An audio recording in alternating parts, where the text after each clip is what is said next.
My mom was the most jovial person I ever knew. Um, she was fun, never met a stranger. Always, I remember when I first bought my house and she went outside to, I don't know, take the trash out. She went to go do something. And within 5 minutes, I went outside to look for her and I didn't see her. And something in my mind told me she's at a neighbor's house. Literally, she was at I hadn't even met my neighbor before. And she's in their house giving their whole life story. I mean, that's just who she was. She would go to the grocery store and she would make friends. Um, yeah, she was just that person. She was a nurse for 43 years, an RN, and she was very much a leader and hosted mother-daughter teas. Just very fun-loving and silly. She was the funniest person in our family. My fondest memories of my mom always, for the most part, involve laughter. Um, she would tell stories, and the way that she told stories was just so hilarious. And so one time we went to see this comedian, and after we went to go see this comedian, we went out to like this like lounge, and I went dancing. And so my mom's sitting down, and I'm on the dance floor just enjoying myself. And I'm telling you, my mom would not stop talking about that night because she was like, China, you did the same two-step for 3 hours straight. She was like, I was waiting for you to switch it up and you never switched it up. And so she would just have a way of making light and making fun of situations. Even when I remember one time she told a story about how her little hairpiece fell off in the DMV. And I mean, that story was so hilarious. So she just had very funny stories to tell. So excited. She knew all eyes was on her. The bartenders, the barmaids, I mean the band. You know, everybody was looking at her. And she stepped out on the floor and this guy he was all immersed and he was smiling and he twirled her around and she did it. And so, 2 minutes into the song and then 2.5 and then 3. And then he turned her, then 4. Then an hour. And then an hour and a half later. And she just was the same exact thing. The same step. Oh, that thing was so funny. And I didn't have the heart to tell her, but I had to tell her. But I don't even think of it. Then she came off the stage. She was so accomplished. It was like I was looking for people to sing. And I wanted to say, what the hell was that? I mean, what was that? I could have did that. I mean, it was a good step. It was the same step over and over if and it's not over. broke, don't fix it. Oh my God, that thing was so not a good funny. step, but the same step. What I value about how I was raised is, it's funny because we don't always know or are we told what to value, but we're shown, right? And so from both of my parents, I definitely seen like hard work. From my mother, I just seen her persistence, her love for other people, and just her socialness. Like she has a socialness about herself that my brother got it, but I didn't necessarily have it. But she always wanted me to enjoy my life. I mean, even down to, the last few weeks of her life, she had mentioned to me, she was like, China, go out. And when she told me to go out, I just was like, Mommy, because I had moved into her house at this point in time. I'm like, I'm not going anywhere. Like, go out, girl. I'll go into another room, but I'm not going anywhere. And she was like, enjoy yourself.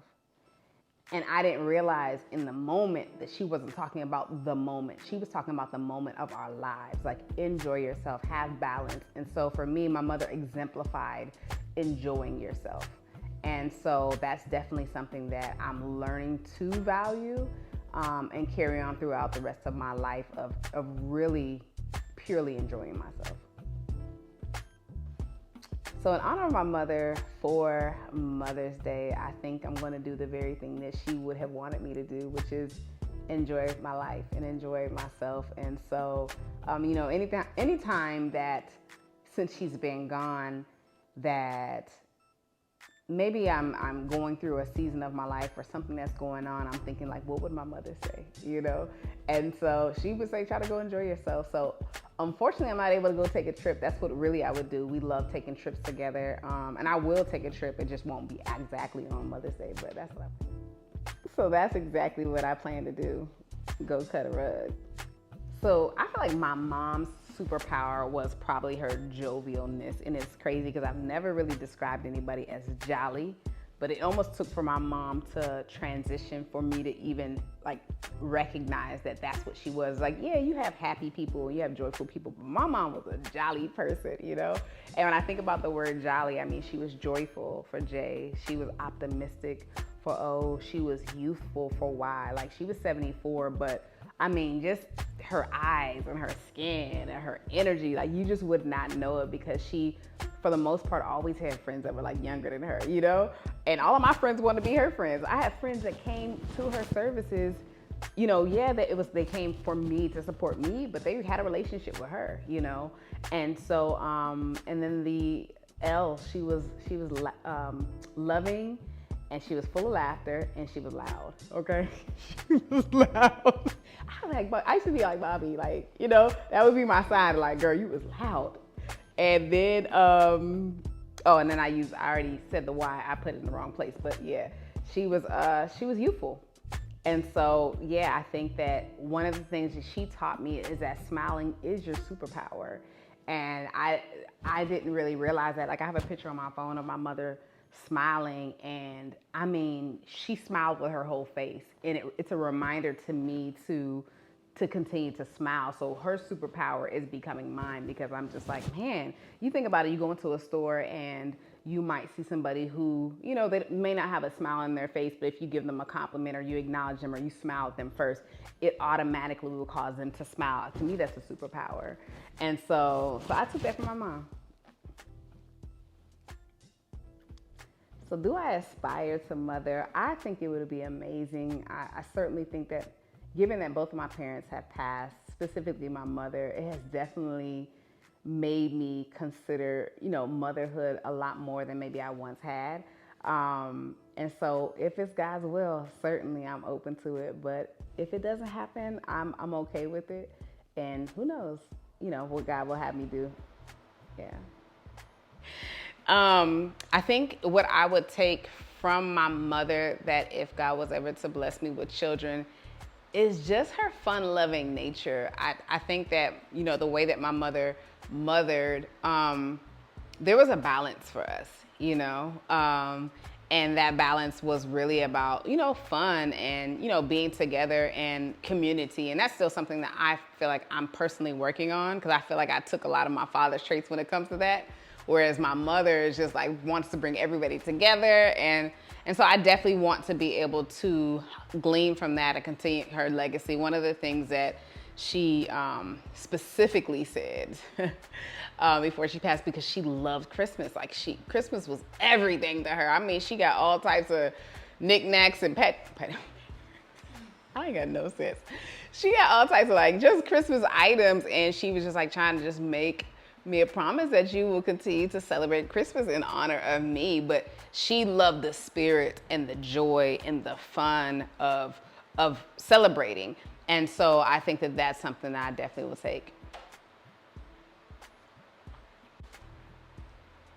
So one of my favorite traditions with my mother that we kind of started a little bit later, probably I would say in the last 10 years, was traveling. And so my mother and I have been to countries, islands, and even road trips that we've taken together that I will cherish forever. And that was just something that we just traditionally did. She was just my travel buddy, you know? And so yeah, and I will continue to travel, so.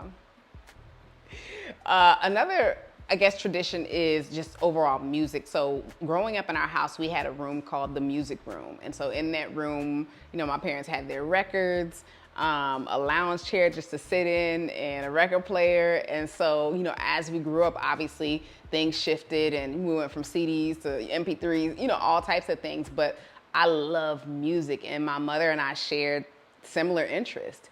And so I remember a few years ago, I had bought her some tickets to go see Gregory Porter. And unfortunately, she had already got diagnosed with cancer. And so we weren't able to go to California to go see him perform.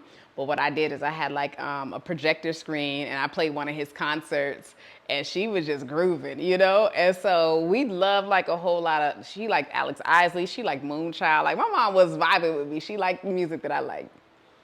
Yeah.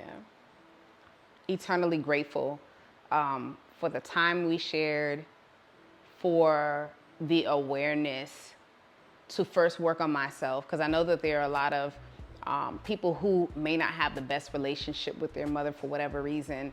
And God gave me the grace of time and of just capacity to work on myself so that my mother and I's relationship got better. And it's crazy because, you know, I never really felt that during that time that we were having, you know, whatever issues that we had, my mother never really changed. It was me that changed. And I recognize that sometimes we look at issues and we think it's somebody else, and sometimes it's us. And so I would just say to reconcile if you can. I mean, I know sometimes it's not the best of situations and it may not be healthy to reconcile, but sometimes if we reconcile within ourselves, we can reconcile the things outside of ourselves. And so I just was so grateful.